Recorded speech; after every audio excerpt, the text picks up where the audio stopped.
السلام علیکم سبھی سننے والوں کو خوف کی دنیا میں خوش آمدید۔ چینل کو سبسکرائب کر کے بیل نوٹیفیکیشن کو آن کر دیجیے تاکہ ہر نئی آنے والی ویڈیوز آپ تک پہنچ سکے۔ رات کے 1 بجے بیڈ روم میں نیلے رنگ کی پراسرار روشنی پھیلی ہوئی تھی، جس میں ڈوبی کمرے کی ہر چیز نیلے رنگ کی نظر آ رہی تھی۔ کمرے کے اکلوتے بیڈ پر عاصم گہری نیند میں ڈوبا ہوا تھا۔ اس کا صرف چہرہ کمبل سے باہر تھا، باقی جسم پر اس نے کمبل اچھی طرح ڈال رکھا تھا۔ دسمبر کی سرد راتوں میں لوگوں کو 8 بجے کے بعد ہی ہوش نہیں ہوتا، اور 1 بجے تو اتنی خاموشی ہوتی ہے کہ انسان صرف اپنے دل کی دھڑکن اور گھڑی کی ٹک ٹک ہی سن سکتا ہے۔ اسی دوران کمبل کے سرکنے کی آواز آئی، اور کمبل خود بخود سرکتا ہوا عاصم کے سینے سے پیٹ تک آ گیا۔ عاصم کو سردی کا احساس ہوا تو اس نے دوبارہ کمبل کو اوپر کو کھینچ لیا۔ کوئی 10 منٹ بعد ایک بار پھر کمبل خود بخود سرکنے لگا۔ اسی دوران عاصم نے کروٹ بدلی، لیکن نیند کے غلبے کی وجہ سے اس کی آنکھ نہ کھلی، اور ایک بار پھر اس نے کمبل اوپر کھینچ لیا، اور ایک بار پھر خاموشی چھا گئی۔ لیکن اس بار زیادہ وقت نہیں گزرا تھا کہ کمبل ایک بار پھر سرک گیا، اور اتنا سرکا کہ بیڈ سے ہوتے ہوئے پیروں کی جانب سے نیچے گر گیا۔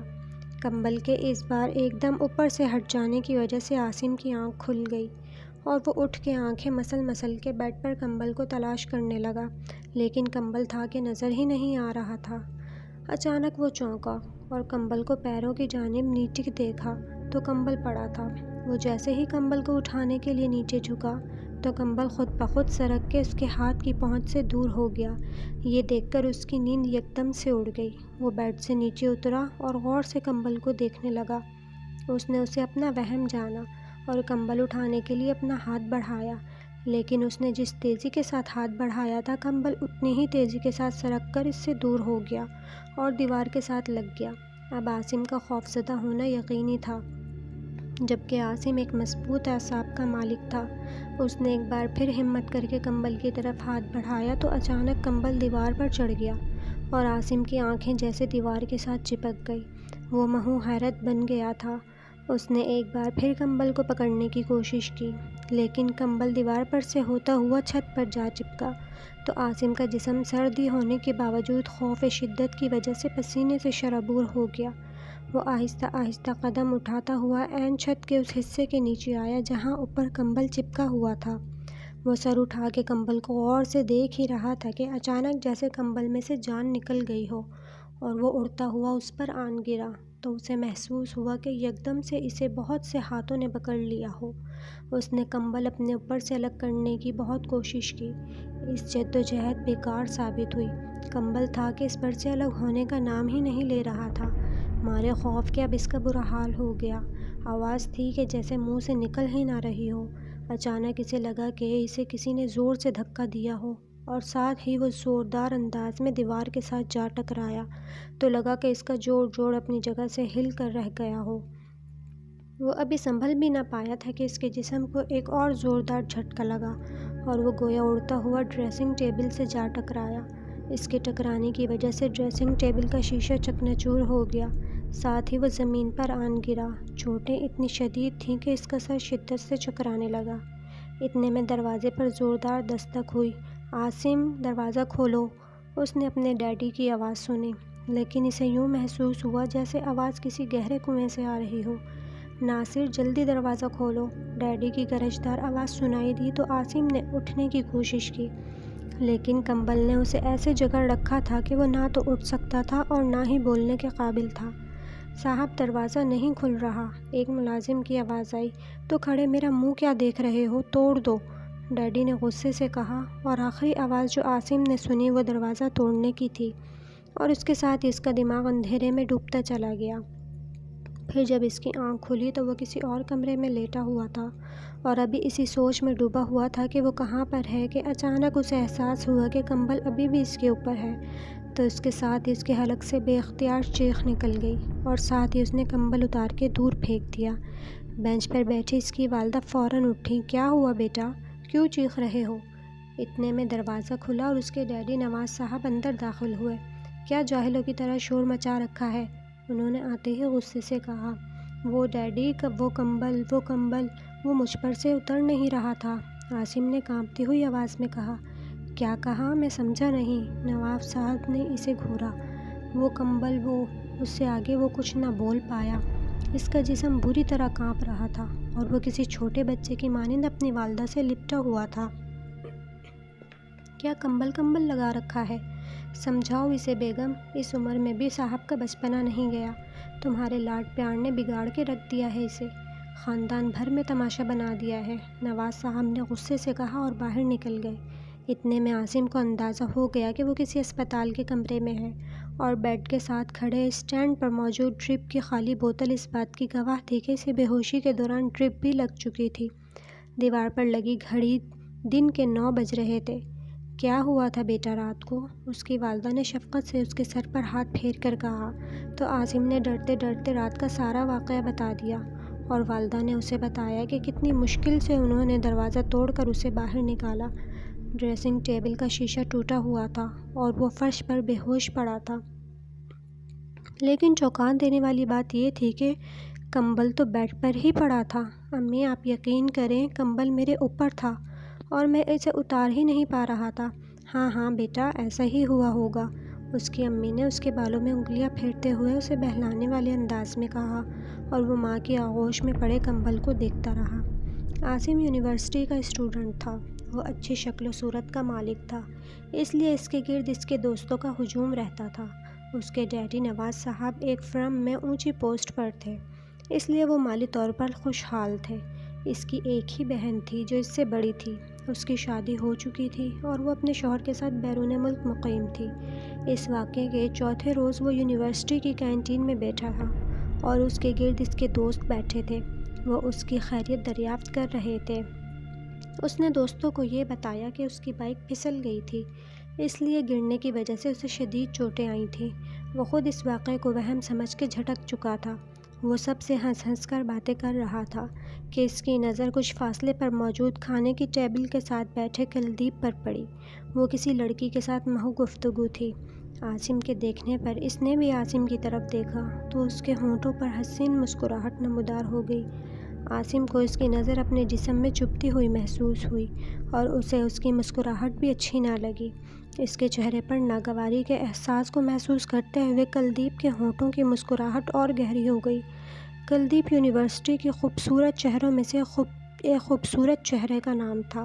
اگر یہ کہا جائے تو زیادہ مناسب ہوگا کہ کلدیپ پوری یونیورسٹی میں سب سے زیادہ حسین لڑکی تھی، لیکن پتہ نہیں کیوں عاصم اس کے لیے اپنے ذہن میں کبھی بھی مثبت خیال نہ رکھ سکا تھا۔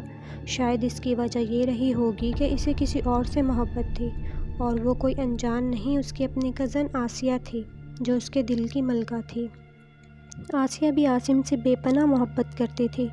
سانولے سے تیکھے نقوش رکھنے والی آسیہ اس کے لیے دنیا کی حسین ترین لڑکی تھی، ورنہ حقیقت میں وہ کلدیپ کے مقابلے میں کچھ بھی نہیں تھی۔ لیکن دل کو یہ باتیں کب سمجھ میں آتی ہیں؟ عاصم نے یہ بات بھی نوٹ کی تھی کہ کلدیپ جب بھی آسیہ اور اسے اکٹھا دیکھتی تو اس کے ماتھے پر شکنیں پڑ جاتی تھی، لیکن پھر وہ اس بات کو اپنا وہم سمجھ کر ٹال جاتا تھا۔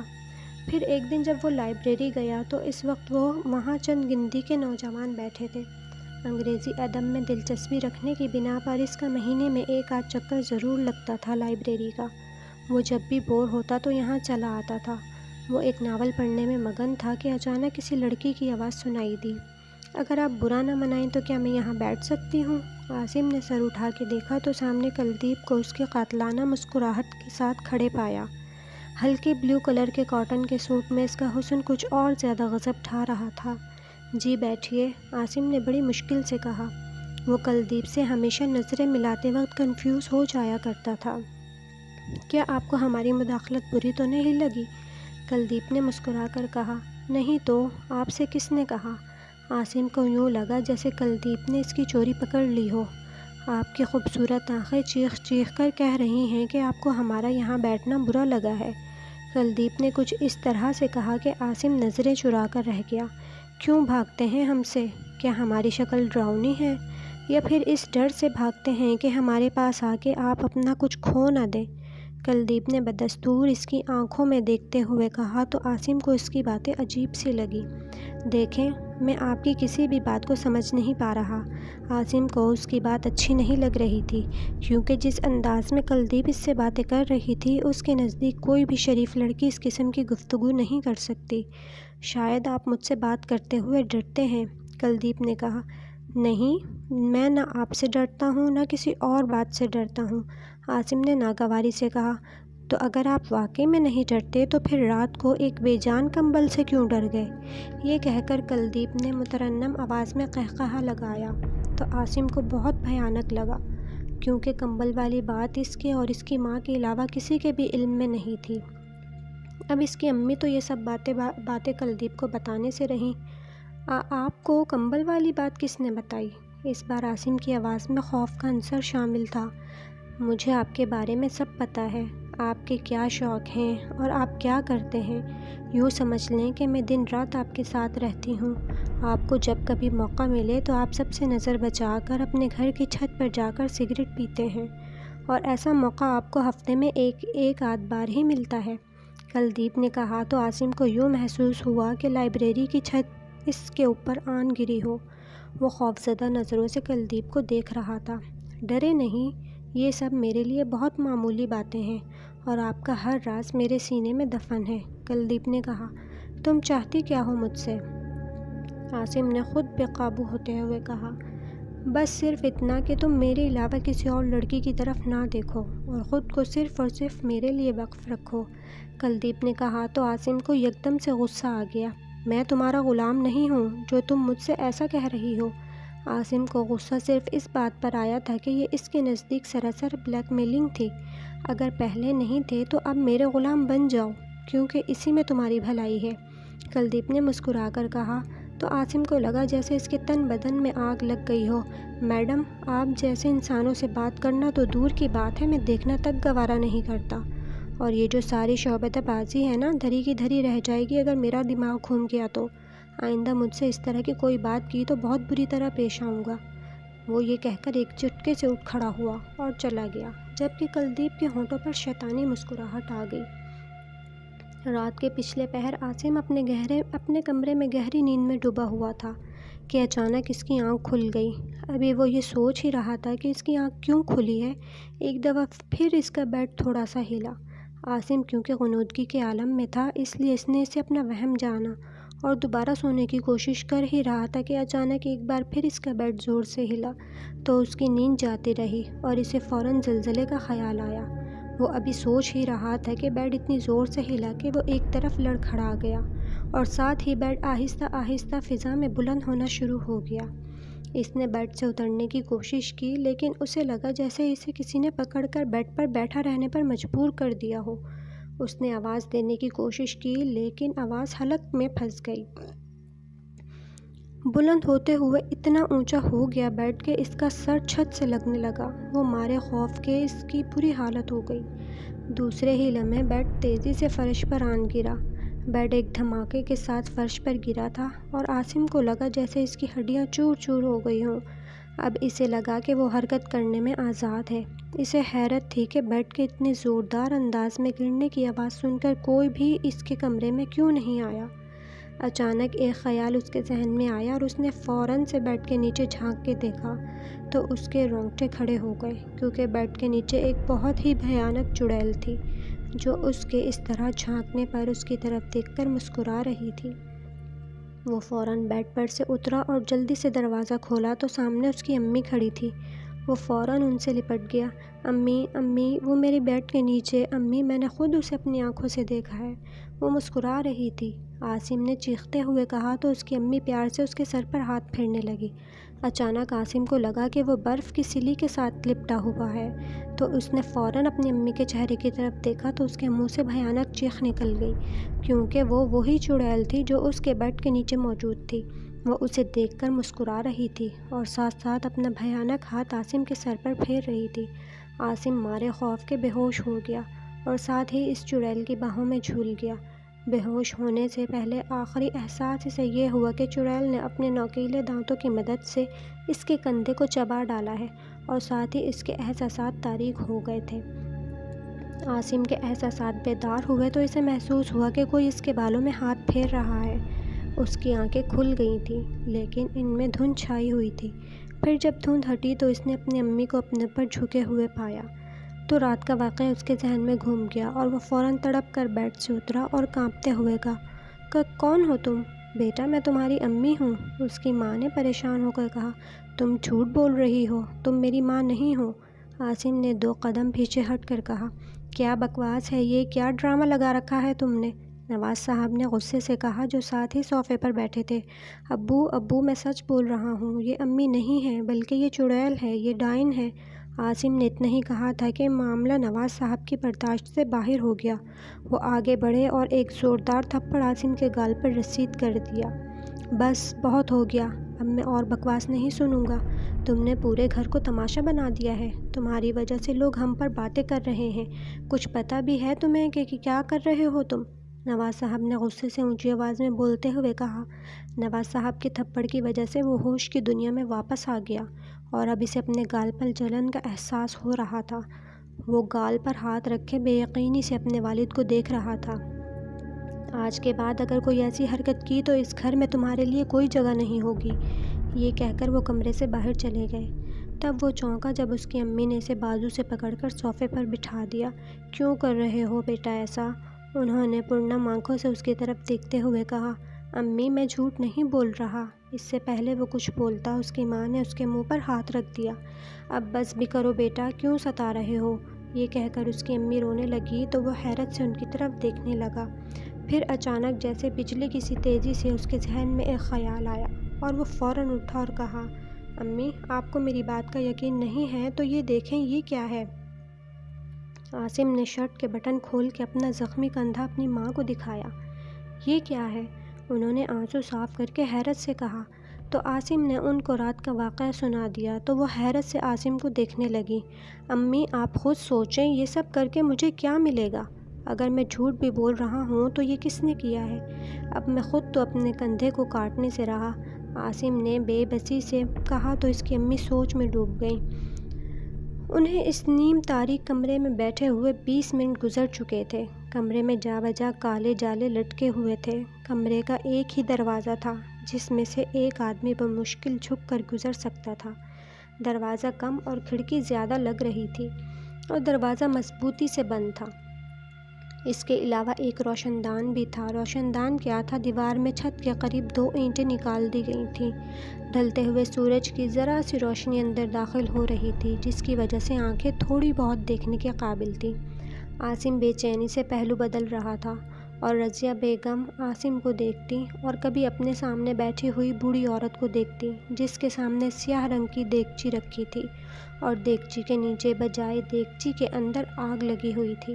وہ عورت اتنی کالی تھی کہ عاصم کو لگا شاید وہ کمرے کی تاریکی سے بھی زیادہ تاریک ہے۔ رضیہ بیگم اس عورت کو سب کچھ بتا چکی تھی اور یہاں آنے کا مشورہ انہیں ان کی ایک بڑی ملازمہ نے دیا تھا اور اس نے بتایا تھا کہ کالی ماں نامی عورت جو کہ پرانی آبادی میں رہتی ہے ان کی مدد کر سکتی ہے۔ اس لیے رضیہ بیگم اپنے بیٹے کو لے کر یہاں آ گئی تھی۔ پرانی آبادی شہر سے ہٹ کر تھی اور کار میں آتے ہوئے یہاں تک کا سفر تقریباً 1 گھنٹے کا تھا۔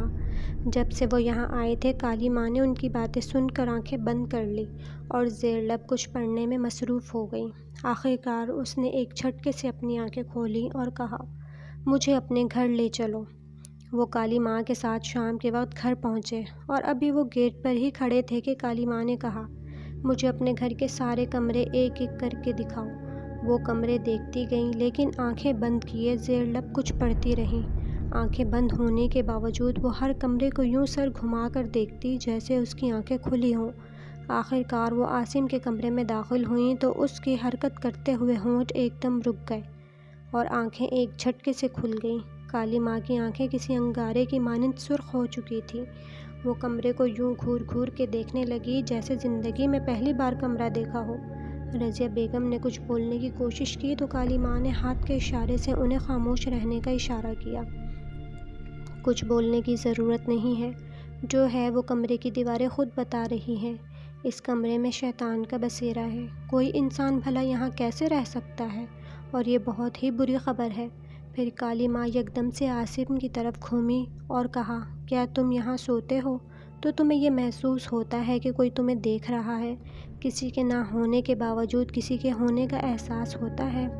ہاں ہاں، ایسا میں نے اکثر محسوس کیا ہے، عاصم نے تیز لہجے میں کہا۔ یہ کوئی اچھی خبر نہیں ہے۔ وہ جو کوئی بھی ہے لافانی اور لامتناہی طاقتوں کا مالک ہے، اور اس سے الجھنا اپنے آپ کو برباد کرنے کے برابر ہے، کالی ماں نے کمزور لہجے میں کہا۔ کالی ماں، آپ تو بڑی ہستی ہیں، کوئی حل تو ہوگا اس مسئلے کا، رضیہ بیگم نے پریشان ہو کر کہا۔ ہاں، آج سے پہلے میں خود کو بڑا سمجھتی تھی، لیکن آج پتہ چلا ہے کہ سفلی کی دنیا میں کتنی چھوٹی چیز ہوں، اور جو کوئی بھی ہے اس کا واحد حصول آپ کا بیٹا ہے۔ جو اس کی راہ میں آئے گا وہ اسے ہمیشہ ہمیشہ کے لیے فنا کر کے رکھ دے گا، کالی ماں نے چھت کو گھونٹتے ہوئے کہا۔ اس سے پہلے کہ رضیہ بیگم یا عاصم کو آواز سنائی دیتی، نواز صاحب کی آواز سنائی دی۔ کیا ہو رہا ہے یہاں؟ رضیہ بیگم نے دھڑکتے دل کے ساتھ نواز صاحب کی طرف دیکھا۔ نواز صاحب غیظ و غضب کا پیکر بنے ہوئے تھے۔ یہ کالی ماں ہیں اور یہ دیکھنے آئی ہیں کہ یہاں کیا مسئلہ ہے، رضیہ بیگم نے صبر سے کہا۔ اچھا، تو اب یہ عورت ہمیں بتائے گی کہ ہمارے گھر میں کیا مسئلہ چل رہا ہے؟ بیٹا تو خیر ہے پاگل، اب ماں بھی پاگل بن گئی ہے، تم بھی اس کا ساتھ دینے لگی ہو، نواز صاحب نے غصے سے کہا۔ پاگل یہ نہیں نواز صاحب، پاگل تو آپ ہیں، سب کچھ آپ کے سامنے ہے اور پھر بھی آپ انجان بنے ہوئے ہیں، لیکن آپ نہیں جانتے کہ یہ سب بھی آپ کی اس دنیا کی ایک تلخ حقیقت ہے، کالی ماں نے تلخ لہجے میں کہا اور کمرے سے باہر چلی گئی۔ رضیہ بیگم اسے روکنے کے لیے دوڑی، لیکن وہ گیٹ کراس کر کے باہر جا چکی تھی۔ رضیہ بیگم غصے سے واپس آئیں تو نواز صاحب صوفے پر سر پکڑے بیٹھے تھے۔ آپ دفتری معاملات میں اتنے کھو گئے ہیں کہ آپ کو پتہ ہی نہیں ہے کہ گھر میں کیا ہو رہا ہے، خدا کے لیے ہوش کے ناخن لیں، ایسا نہ ہو کہ جس اولاد کے لیے آپ دن رات پیسہ کمانے کی دھن سوار ہے وہی نہ رہے، رضیہ بیگم نے غصے سے بولتے ہوئے کہا تو نواز صاحب نے سر اٹھا کے انہیں دیکھا۔ شور کرنے کی ضرورت نہیں ہے، آرام سے بیٹھ کے مجھے بتاؤ کہ کیا مسئلہ ہے، تو رضیہ بیگم نے انہیں تسلسل کے ساتھ سارے واقعات سنا دیے۔ ساری باتیں نواز صاحب سن کر کسی گہری سوچ میں ڈوب گئے۔ تو تمہیں لگتا ہے کہ ان واقعات کا اس کلدیپ نامی لڑکی سے کوئی تعلق ہے؟ نواز صاحب نے کہا۔ لیکن وہ ایسا کیوں کر رہی ہے؟ اس کی تمہارے نزدیک کوئی خاص وجہ؟ نواز صاحب نے بیٹی کی طرف سوالیہ انداز میں دیکھتے ہوئے کہا۔ وہ چاہتی ہے کہ میں اس میں دلچسپی لوں۔ کیا مطلب دلچسپی لوں؟ نواز صاحب نے حیرت سے کہا۔ وہ چاہتی ہے کہ میں بھی اس سے محبت کا اقرار کروں، عاصم نے سر جھکائے دھیرے سے کہا۔ تو کیا وہ خوبصورت نہیں ہے جو تمہیں اس میں دلچسپی نہیں ہے؟ نواز صاحب نے شوق سے انداز میں کہا۔ نہیں، وہ بہت خوبصورت ہے، لیکن وہ مجھے کچھ خاص نہیں لگتی، عاصم نے بیزاری سے کہا۔ آپ اس کی کیوں وکالت کر رہے ہیں؟ رضیہ بیگم نے نواز صاحب سے کہا۔ دیکھو بیگم، میں تو ہر خوبصورت عورت کی وکالت کرتا ہوں، تمہیں تو یاد ہوگا، نواز صاحب نے بدستور شوخ لہجے میں کہا۔ ہاں ہاں، اچھی طرح یاد ہے، پورے محلے کی لڑکیوں میں آپ کی آوارہ گردی کے چرچے تھے، یہ تو ہمارے نصیب کچھ ایسے تھے کہ آپ کی محبت میں گرفتار ہو گئے، رضیہ بیگم نے منہ بنا کر کہا تو نواز صاحب شرمندہ سی ہنسی ہنس کر کہنے لگے۔ کچھ خیال کرو بیگم، جوان بیٹا سامنے بیٹھا ہے، کیا سوچے گا؟ نواز صاحب نے کچھ اس انداز میں کہا کہ رضیہ بیگم بھی ہنس پڑی۔ ان دونوں کو ہنستا دیکھ کر عاصم بھی اپنی پریشانی بھول کر ہنسنے لگا۔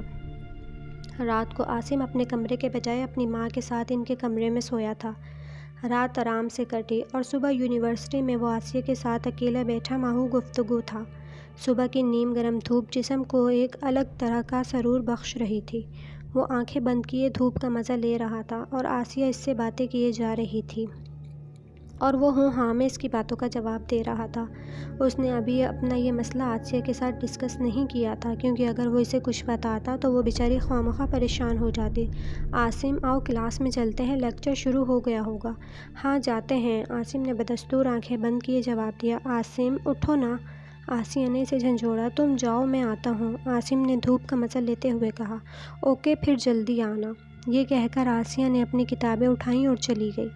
کوئی 1 منٹ ہی گزرا ہوگا کہ اس نے آنکھیں کھولیں اور اٹھنے کی کوشش کی، لیکن پیچھے سے کسی نے سختی سے اس کے کاندھے پر ہاتھ رکھا اور اس ہاتھ کے دباؤ کی وجہ سے وہ اٹھ نہ سکا۔ اس نے غصے سے مڑ کر دیکھا تو سامنے کلدیپ کو اپنی تمام تر حشر سامانیوں سمیت کھڑے پایا۔ تم کہیں نہیں جا رہے، آرام سے بیٹھو، کلدیپ نے خلاف معمول سنجیدگی سے کہا۔ یہ کون سا طریقہ ہے کسی سے بات کرنے کا؟ عاصم نے غصے سے کہا اور اٹھ کھڑا ہوا۔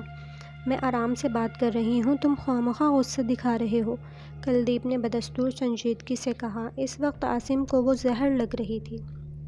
میں ایک عورت ہونے کی وجہ سے تمہاری عزت کر رہا ہوں، ورنہ ایسی باتوں کا جواب دینا مجھے بخوبی آتا ہے، عاصم نے جل کے کہا اور جانے کے لیے مڑا۔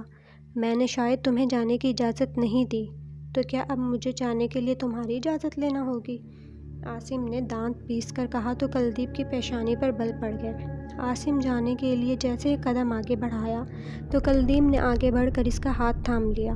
میرا ہاتھ چھوڑو، اگر نہ چھوڑوں تو، میں نے کہا میرا ہاتھ چھوڑو، عاصم نے غصہ ضبط کرتے ہوئے کہا۔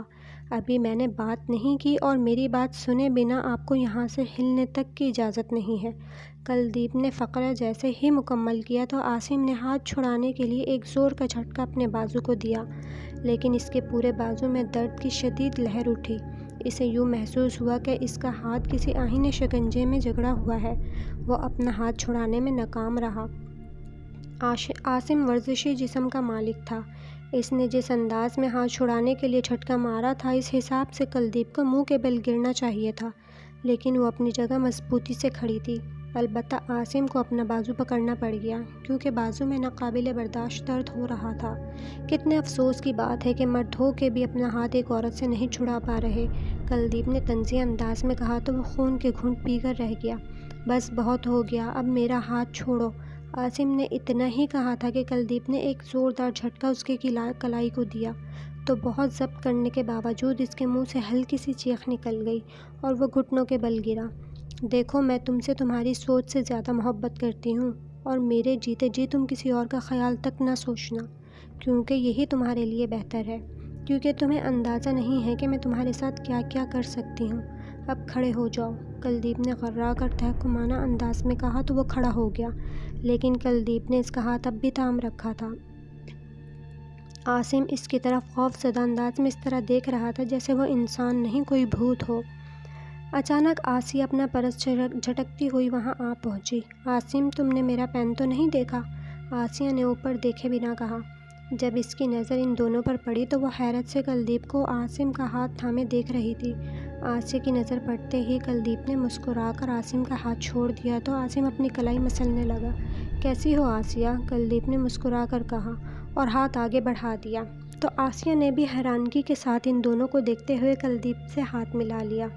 پھر عاصم نے بجلی کی سی تیزی کے ساتھ آسیہ کا بازو تھاما اور اسے کھینچتے ہوئے وہاں سے لے کر کینٹین کی طرف جانے لگا۔ عاصم، کیا کر رہے ہو؟ چھوڑو میرا بازو، درد ہو رہا ہے، آسیہ نے تلخی سے کہا تو عاصم نے اس کا بازو چھوڑ دیا اور اسے لے کر کینٹین میں آ گیا۔ مجھے تو پین نہیں مل رہا تھا، میں وہ ڈھونڈنے واپس آئی تھی، لیکن کلدیپ وہاں کیوں کھڑی تھی اور اس نے تمہارا ہاتھ کیوں تھام رکھا تھا؟ آسیہ نے فکرمند لہجے میں کہا تو اس کا شک دور کرنے کے لیے عاصم نے شروع سے آخر تک ساری بات سنا دی تو آسیہ پریشانی کے عالم میں اسے دیکھنے لگی۔ عاصم 2 دن سے اپنی امی کے ساتھ ان کے کمرے میں سو رہا تھا۔ نواز صاحب کو کیونکہ رات گئے دیر تک دفتر کا کام بھی دیکھنا ہوتا تھا، اس لیے وہ ساتھ والے کمرے میں سوتے تھے تاکہ ان کی وجہ سے کسی اور کی نیند خراب نہ ہو۔ رات کو جب عاصم کو پیاس محسوس ہوئی تو وہ اٹھ کے پانی پینے لگا۔ اسی دوران گیلری میں اسے کسی کی سرگوشی کی آواز سنائی دی۔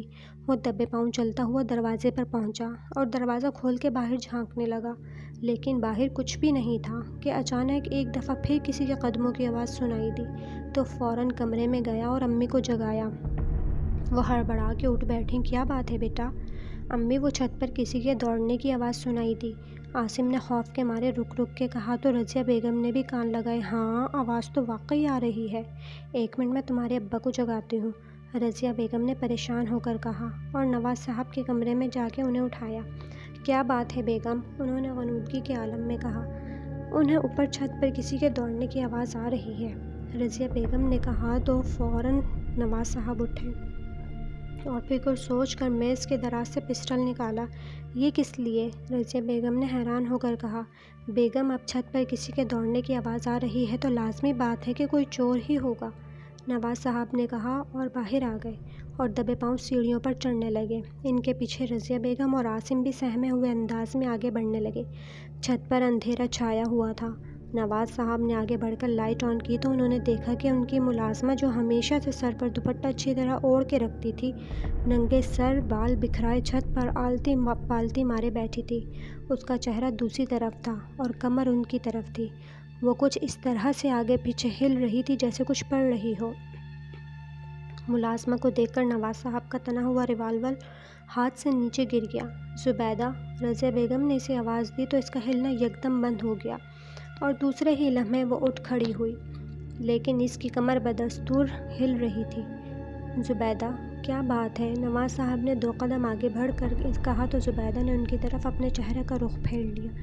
جیسے ہی ان کی نظر زبیدہ کے چہرے پر پڑی تو رضیہ بیگم اور عاصم کے منہ سے بے اختیار چیخ نکل گئی۔ زبیدہ کے چہرے پر زخموں کے لمبے لمبے نشان تھے، آنکھیں سفید رنگ کی تھیں۔ نواز صاحب بھی منہ پھاڑے اس کی طرف دیکھ رہے تھے۔ بہت برا کیا اس نے تمہیں میرے خلاف مشورہ دے کر۔ اسے مرنا ہی ہے، لیکن اگر اس نے میرا کہا نہ مانا تو اس کا انجام اس سے بھی زیادہ بھیانک ہوگا۔ زبیدہ نے عاصم کی طرف انگلی کا اشارہ کر کے کہا، پھر کہا لگاتی ہوئی دوڑ پڑی اور چھت پر سے چھلانگ لگا دی۔ وہ جیسے ہی نیچے گری، اس کا سر کیاری کی اینٹوں پر جا لگا اور اس کا سر کسی تربوز کی طرح سے پھٹ گیا۔ وہ تینوں حواس باختہ ہو کے نیچے دوڑے، لیکن ان کے آنے تک زبیدہ کے زندہ رہنے کا سوال ہی پیدا نہیں ہوتا تھا۔ عاصم خوف کے مارے کمرے کی طرف بھاگا۔ رضیہ بیگم بھی اسے پکارتی اس کے پیچھے دوڑی اور نواز صاحب حیرت سے زبیدہ کی لاش کو یوں دیکھ رہے تھے جیسے کوئی بھیانک خواب دیکھ رہے ہوں۔ پولیس آئی اور اپنی کاغذی کارروائی کر کے چلی گئی۔ زبیدہ کا اس بھری دنیا میں کوئی نہیں تھا، اس لیے پولیس نے اسے خودکشی قرار دے کر کیس بند کر دیا۔ نواز صاحب کے کہنے پر عاصم اور بیگم رضیہ نے ایسی کوئی بات نہ کی، کیونکہ ان کے نزدیک اس بات پر کوئی بھی یقین نہ کرتا، الٹا انہی پر شک کیا جاتا، اور ویسے بھی وہ خودکشی کا ہی کیس لگتا تھا۔ اس واقعے کو دیکھ کر حقیقت میں اب وہ سب پریشان ہو گئے تھے۔ اس بار نواز صاحب بھی مسئلہ پر سنجیدگی سے غور کر رہے تھے، اسی وجہ سے انہوں نے دفتر سے چھٹیاں لے لیں۔ آخرکار انہوں نے یہ طے کیا کہ کالی ماں کو کسی طرح راضی کیا جائے اور اس مصیبت سے نکالنے کے لیے انہیں بلایا جائے۔ کالی ماں ایک بار پھر ان کے گھر موجود تھی۔ وہ آنکھیں بند کر کے اپنی موٹی ناک سے کچھ سونگھنے کی کوشش کر رہی تھی۔ نواز صاحب اور ان کی فیملی اسے پریشانی کے عالم میں دیکھ رہے تھے۔ اچانک اس نے اپنی آنکھیں کھولیں۔ یہ سب وہ اس لڑکے کو حاصل کرنے کے لیے کر رہا ہے، اس کے علاوہ اس کا اور کوئی مقصد نہیں۔ اس نے عاصم کی طرف اشارہ کر کے کہا تو رضیہ بیگم نے بے اختیار عاصم کو اپنی باہوں میں لے لیا۔ کون ہے وہ جو یہ سب کر رہا ہے؟ نواز صاحب نے پریشان ہو کر کہا، ایک شیطان ہے جو اس کا حصول چاہتا ہے، اور ایسا سب وہ اس وقت تک کرتا رہے گا جب تک وہ اسے پا نہیں لیتا۔ کالی ماں نے کہا، لیکن کوئی اسے پانے کے لیے اتنا بے تاب کیوں ہے؟ کیا بگاڑا ہے میرے بیٹے نے کسی کا؟ رضیہ بیگم نے روتے ہوئے کہا، وہ جو بھی ہے اسے جنون کی حد تک چاہتا ہے۔ وہ اسے نقصان نہیں پہنچانا چاہتا، وہ بس اسے اپنے پاس رکھنا چاہتا ہے، کسی قیمتی چیز کی طرح۔ اسے روکنا ہے، کیونکہ وہ جو سب کر رہا ہے وہ اس کے لیے بہت معمولی باتیں ہیں، وہ تو اس سے بھی زیادہ برا کر سکتا ہے۔ کالی ماں نے بے بسی سے کہا۔ تو نواز صاحب بولے، اس کا کوئی تو حل ہوگا، لیکن اس سے الجھنا بہت مہنگا پڑ سکتا ہے۔ کالی ماں نے ان کی بات کاٹ کر کہا، آپ تو بڑی ہستی ہیں، آپ چاہیں تو کیا نہیں کر سکتی؟ رضیہ بیگم نے کہا، اگر آپ لوگوں کو یہ لگ رہا ہے کہ میں اس کا سامنا کرنے سے ڈرتی ہوں تو یہ بات پوری طرح سے غلط نہیں ہے، لیکن اس مسئلے پر سوچا جا سکتا ہے کہ کون سا طریقہ اختیار کیا جائے۔ لیکن اگر ہم ناکام رہے تو ہم میں سے کوئی بھی اپنی جان گنوا سکتا ہے۔ نہیں، ہم میں سے کسی کی جان نہیں جانی چاہیے، ہمیں یہ رسک نہیں لینا چاہیے۔ نواز صاحب نے جلدی سے کہا، رسک تو ہر کام میں ہوتا ہے، اگر آپ کو کہیں جانا ہو تو راستے میں کوئی بھی حادثہ پیش آ جائے، آپ کی گاڑی کے بریک فیل ہو سکتے ہیں، راستے میں کوئی ڈاکو آپ کو لوٹ سکتے ہیں، انسان کی زندگی کو تو 24 گھنٹے ہزاروں خطرات رہتے ہیں، تو کیا ہم اس ڈر سے اپنے روزمرہ کے کام بھی چھوڑ کر بیٹھ جائیں؟ کالی ماں نے مسکراتے ہوئے کہا، تو آپ کے خیال میں اس طریقے کے کامیاب ہونے کے کتنے فیصد چانسز ہیں؟ رضیہ بیگم نے کہا تو کالی ماں نے زوردار قہقہہ لگایا، ہائے ری دنیا، تم بڑے لوگ بھی کام کا سوچتے ہو، اس میں کتنے فیصد فائدہ ہے اور کتنے فیصد نقصان؟ تم لوگ ہر مسئلے کو ایک بزنس ڈیل سمجھ کر ہینڈل کرنے کے عادی ہو، لیکن تمہیں یہ علم ہونے کے باوجود کہ زندگی ایک دن ختم ہو جائے گی پھر بھی مرنا ہے، لیکن مرنا نہیں چاہتے۔ ان سب کو کالی ماں کا لہجہ طنزیہ محسوس ہوا۔ ٹھیک ہے، آپ جو بھی کہیں ہم وہ کرنے کو تیار ہیں، نواز صاحب نے لمبی سانس لے کر کہا۔ تو پھر سنو، شہر کے پرانے قبرستان میں موجود کسی قبر میں تمہارے بیٹے کا پتلا دفن ہے۔ اگر ایک بار وہ مل جائے تو کام بن سکتا ہے، کالی ماں نے فکر انداز لہجے میں کہا۔ لیکن وہ قبرستان بہت بڑا نہیں تو چھوٹا قبرستان بھی نہیں ہے، وہاں اتنی آسانی سے پتلا کہاں ملے گا، اور پھر کیا خبر کہ وہ کہاں دفن ہوگا، نواز صاحب نے جھنجھلا کر کہا۔ تمہارا کیا خیال ہے؟ جو کالی رات میں قاصد ہمیں یہ بتانے آیا ہے کہ پتلا کس قبرستان میں دفن ہے، کیا وہ پتلا ڈھونڈنے میں ہماری مدد نہیں کرے گا؟ کالی ماں نے خوفناک انداز میں مسکرا کر کہا تو وہ سب بے اختیار سر ہلانے لگے۔ وہ چاروں سورج کے ڈھلتے ہی پرانے قبرستان پہنچ گئے۔ پہلے شہر کے لوگ اپنے پیاروں کو یہیں دفن کرتے تھے، لیکن جب سے گورنمنٹ نے شہر کے اندر ہی نئے قبرستان کی جگہ مخصوص کی تو لوگ نزدیک ہونے کی بنا پر وہیں میتوں کو دفن کرنے لگے، اور آہستہ آہستہ اس قبرستان سے لوگوں کی توجہ ہٹنے لگی، اس لیے یہاں ویرانی نے ڈیرے ڈال دیے۔ شکستہ حال قبریں چاروں طرف پھیلی ہوئی تھیں۔ اس قبرستان کے ایک کونے میں ایک کچی اینٹوں کی کوٹھڑی بنی ہوئی تھی، جس میں ایک بوڑھا گورگن رہتا تھا، جسے دنیا میں صرف ایک ہی چیز عزیز تھی، جس کی وجہ سے اس کی کوٹھڑی ہر وقت چرس زدہ دھوئیں سے بھری رہتی تھی۔ نواز صاحب نے اسے اچھی خاصی رقم دی تھی، جس کی چرس لے کر اب وہ مدہوش پڑا تھا۔ وہ چاروں قبرستان کے احاطے میں داخل ہو چکے تھے۔ کالی ماں نے نواز صاحب اور بیگم رضیہ کو ٹوٹے دروازے کے پاس ہی رکنے کا اشارہ کیا، اور خود عاصم کو لے کر آگے بڑھ گئی۔ عاصم سہمے ہوئے انداز میں چاروں طرف دیکھ رہا تھا۔ کالی ماں اس کا ہاتھ پکڑ کر آگے بڑھتی جا رہی تھی اور ساتھ ساتھ آنکھیں بند کر کے کچھ پڑھنے میں مصروف تھی۔ پھر ایک جگہ رک کے اس نے عاصم کو بیٹھنے کا اشارہ کیا، اور عاصم اس کے اشارے پر زمین پر آلتی پالتی مار کر بیٹھ گیا۔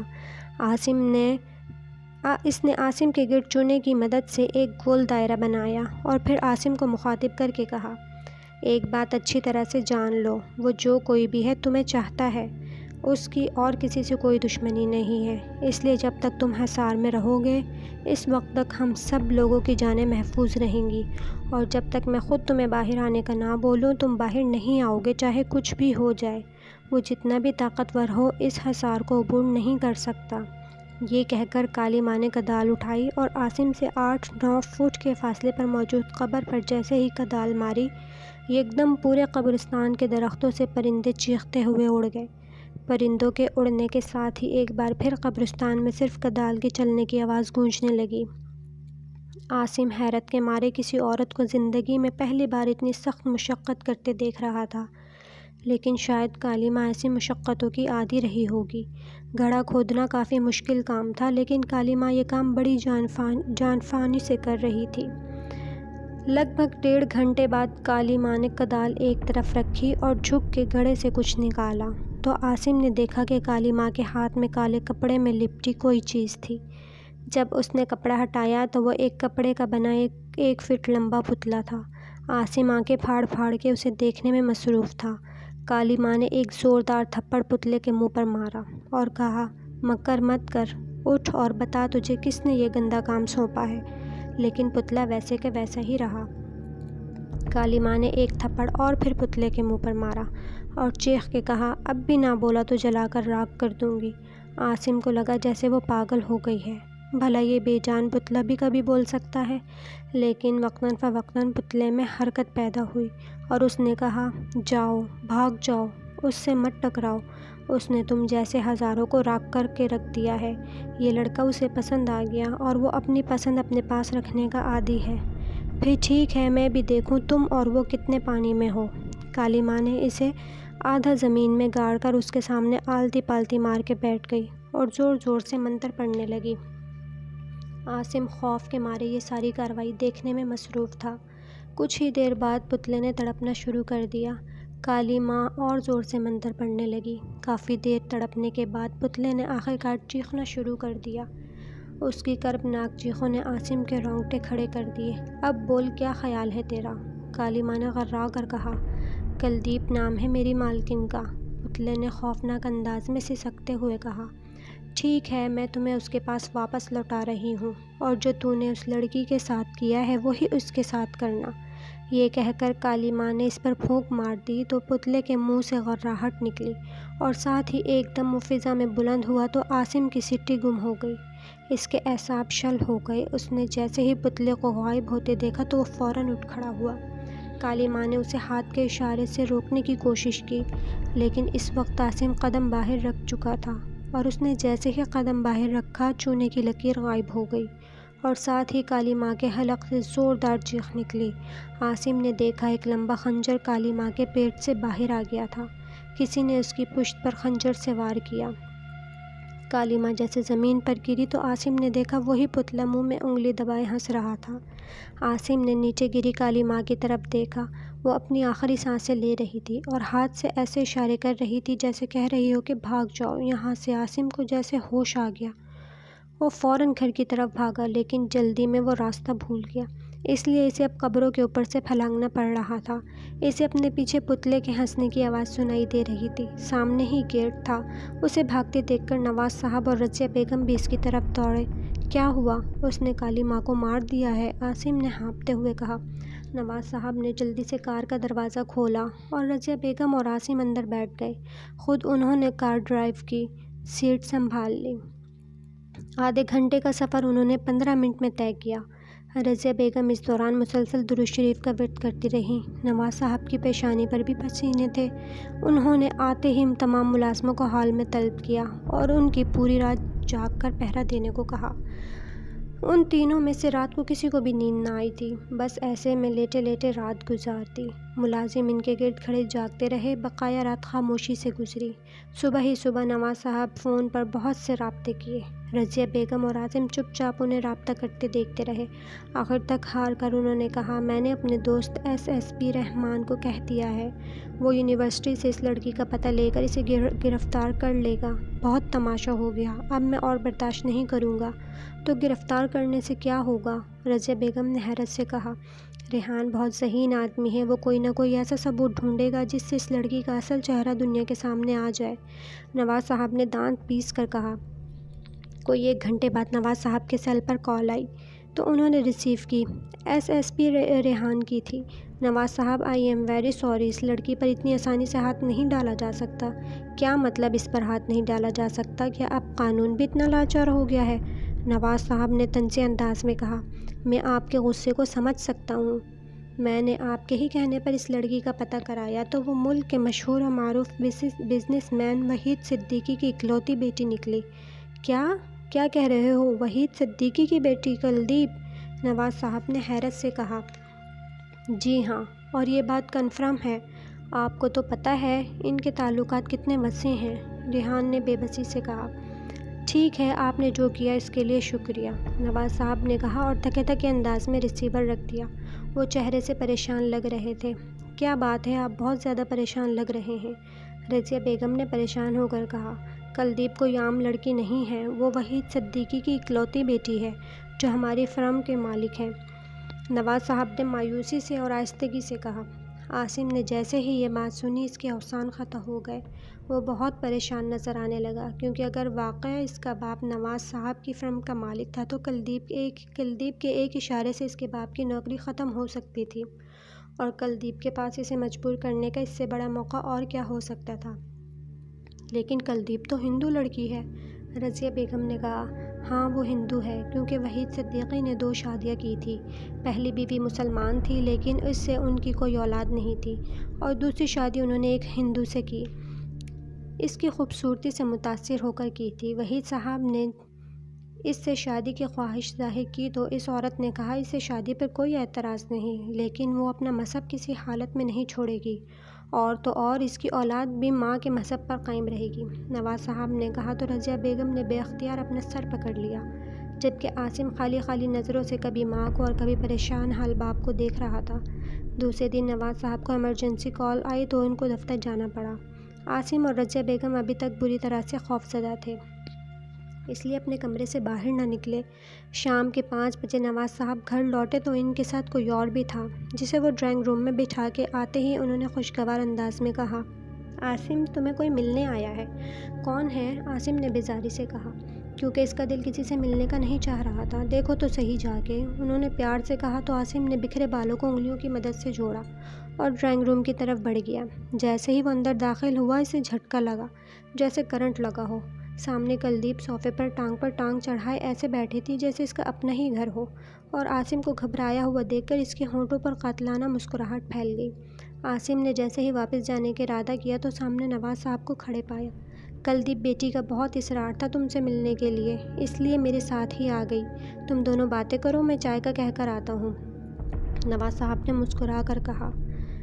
تم نے جو کہنا ہے کلدیپ سے کہو، اور مجھے امید ہے کہ تم مجھے شکایت کا موقع نہیں دو گے، انہوں نے دھمکی آمیز لہجے میں کہا۔ اور کلدیپ بیٹا تم کچھ لوگی؟ نواز صاحب نے بڑے شیریں لہجے میں کہا۔ نہیں انکل، کچھ لانے کی ضرورت نہیں ہے، ویسے بھی یہ میرا اپنا گھر ہے، اگر کچھ ضرورت ہوگی تو کہہ دوں گی۔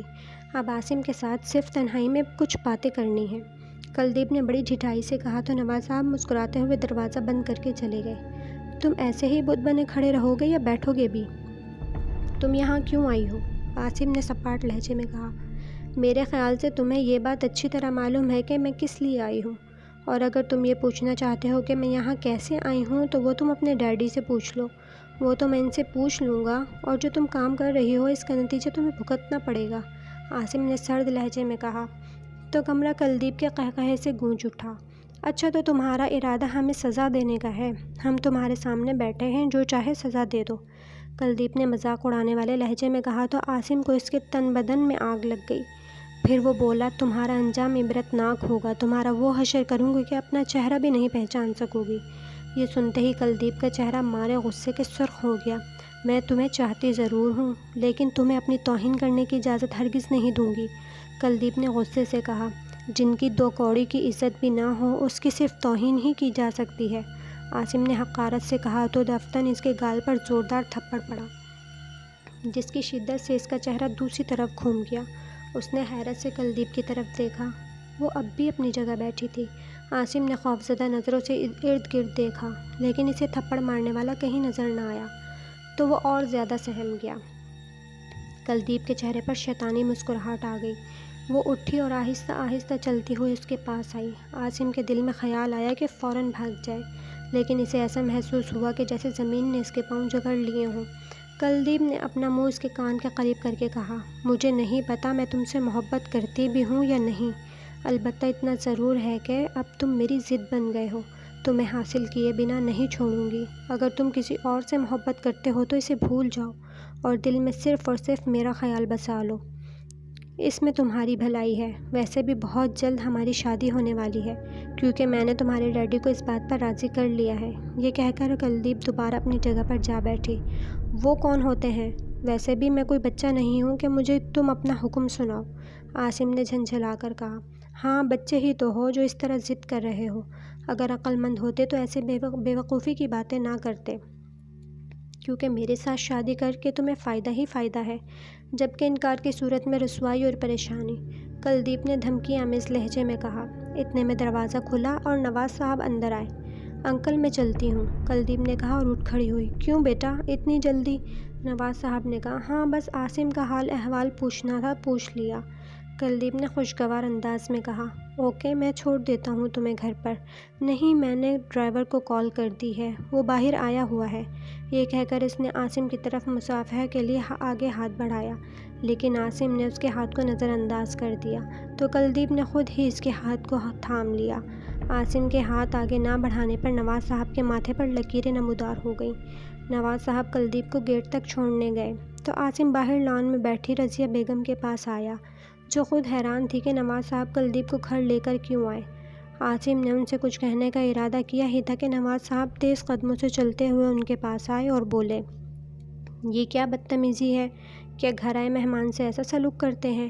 ڈیڈی آپ کو پتہ نہیں اس نے ہمارے ساتھ کیا کیا ہے؟ عاصم نے حیران ہو کر کہا۔ اس نے جو کیا وہ بھول جاؤ اور اب اس کے ساتھ اچھے سلوک سے پیش آؤ، کیونکہ میں اسے اپنی بہو بنانے کا فیصلہ کر لیا ہے، نواز صاحب نے نظریں چراتے ہوئے کہا تو رضیہ بیگم اور عاصم کے منہ کھلے کے کھلے رہ گئے۔ یہ کیا کہہ رہے ہیں، کچھ اندازہ ہے آپ کو؟ رضیہ بیگم نے حیرانگی سے کہا۔ ہاں مجھے پتہ ہے کہ میں کیا کر رہا ہوں، اور جو میں کر رہا ہوں ٹھیک کر رہا ہوں۔ کیا برائی ہے اس لڑکی میں؟ پڑھی لکھی ہے، خوبصورت ہے اور سب سے بڑھ کر اپنے باپ کی اکلوتی وارث ہے، اس باپ کی جس کا بزنس نہ صرف ملک میں بلکہ بیرون ملک میں بھی پھیلا ہوا ہے۔ نواز صاحب نے کہا، تو کیا ہوا؟ اگر وہ مالدار ہے تو کیا اسے اختیار ہے کہ وہ جو چاہے کرتی پھرے؟ اس کی وجہ سے 2 انسانوں کا خون ہوا ہے۔ رضیہ بیگم نے غصے سے کہا، گزری باتوں کو بھول جاؤ، اب ذرا سوچو بیگم، اگر تمہارے بیٹے کی شادی کلدیپ سے ہو جائے تو کتنا فائدہ ہے؟ وہ تمہارے بیٹے کے عشق میں پاگل ہو چکی ہے اور میرے خیال میں اس سے بڑا چانس اور نہیں ہو سکتا۔ قدرت نے کتنا حسین موقع دیا ہے ہمیں۔ نواز صاحب کے لہجے میں لالچ کا عنصر تھا۔ واہ بھائی واہ، نواز صاحب آپ اپنے بیٹے کو دولت کے مول بیچو گے، یہ معلوم ہوتے ہوئے کہ وہ آسیہ۔ خاموش! نواز صاحب نے ان کی بات کاٹ کر غصے سے کہا، مجھے پتہ ہے آسیہ میرے مرحوم بھائی کی اکلوتی نشانی ہے،